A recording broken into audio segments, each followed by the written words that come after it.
What's up, y'all? So this is a quick video for those who are having air conditioner issues. Specifically, the AC blows cold and then it stops blowing cold.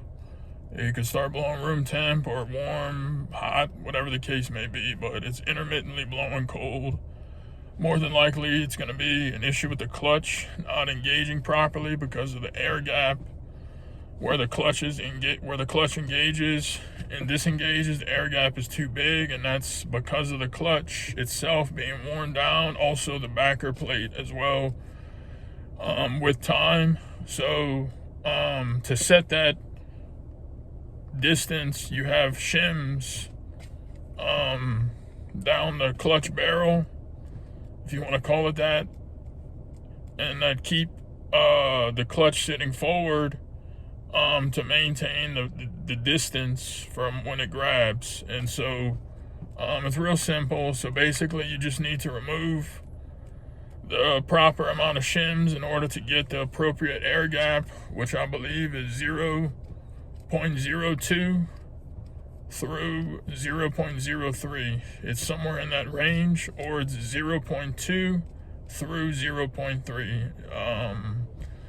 I'll talk about it in my video, leave it in the description as well, God willing.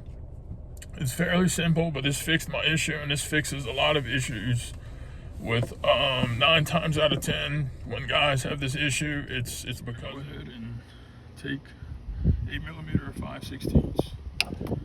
Either one works, so we're gonna go ahead and take this off. These are also 8mm down there. I'll take this off and remove a few shims and go from there. So before removing it, you can either use some vice grips or channel locks, or you can just lock the clutch.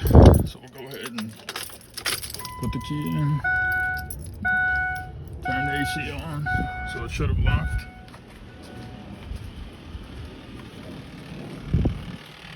So now the clutch is engaged, and you can go ahead and unscrew, and then when we're putting it back on, or when we're taking it off, after we've got the bolt out, when we go to pull it off, you're gonna turn the AC off.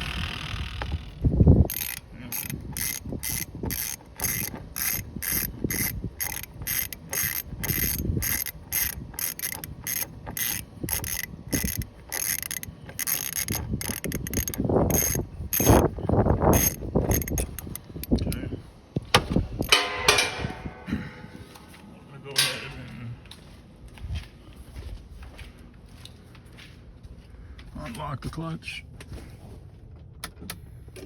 Okay, you just heard it. You'll hear a click. So now that it's unlocked, you're just gonna go ahead and kind of take it off like so.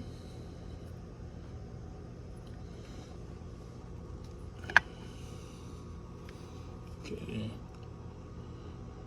And you can see, I can see in there, there's I don't know how many grab, so you can see where it's worn down, right? You can see where the clutch has been worn down, as well as this surface is very grooved and indented. But you don't need one of these, because what you can do is take a few shims off, put it back on, just guesstimate, how much of a gap and then how thick those shims are, just kind of eyeball it. And you took too many off and it's too close, because when you go to engage it, when the clutch engages, or when the AC is running and spinning, you're gonna hear, it's gonna be grinding on the metal. So if that's the case, you need to add a few back, but just start with a couple, maybe just one, and then go from there. But if you take however many out and there's no grinding sound, metal on metal contact, you're good. And that should be it. There was only one shim in there. It looked like there was more, so I'll correct myself. So hopefully that one is enough. but the truck has 365 on the odometer, and you could see the amount of wear and unleveling and how rough the surfaces, the mating surfaces were. So possibly might need to get a new clutch plate, possibly a new pulley, disassembly right here. But we'll see. We'll go ahead and test it out. But obviously they've taken this out before, because you're supposed to have a couple of them. I did buy some extra OEM from Rock Auto, so in case this was too much, which I don't think it'll be, I got some variations on sizes you can add in. So back to this, go ahead and put it back on, put your bolt in snug, go ahead, in position, lock the clutch, same thing, do your final tightening, and then you can unlock when you're done. Okay, just snug, not too crazy.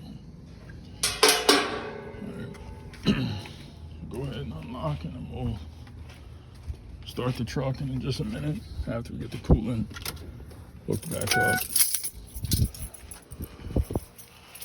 But we can go ahead and get an idea of where our gap is. So let's go 0.3. Yeah, it still fits in there. It's still pretty.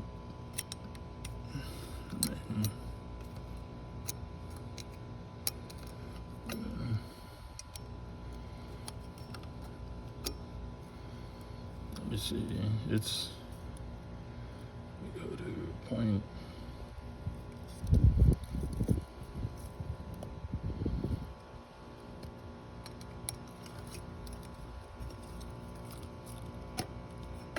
Okay, it might just be just enough, 0.26. So we'll go ahead and put this back on and start the truck.